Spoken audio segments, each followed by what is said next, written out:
Gusto mo mag-join, pero busy ka, wala kang time. Prof, ganito yun. Lahat tayo is binigyan ng 24 hours in a day. So, nasa pagpaprioritize lang po ng gagawin. Like for example, Prof, dito, marami na po ako mga business partners na nagtatrabaho lang din po sila. Pero, nagagawa pa rin nila yung negosyo nila.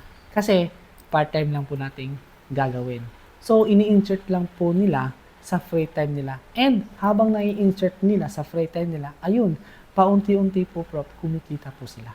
So, imagine mo po, Prof, kung pinagkakabalahan mo ang trabaho mo, or pinagsisilbihan mo ang amo mo, o pinapayaman mo ang amo mo, what if, Prof, magbigay ka lang ng free time mo lang, part-time lang, para pagkabalahan mo ang sarili mong pangarap, para makawala ka dyan sa trabaho mo, and kung OFW ka, makauwi ka sa Pilipinas for good, makasama mo ang pamilya mo, habang kikita ka ng malaking pera, mas malaki pa sa sinasahod sa'yo ng amo mo.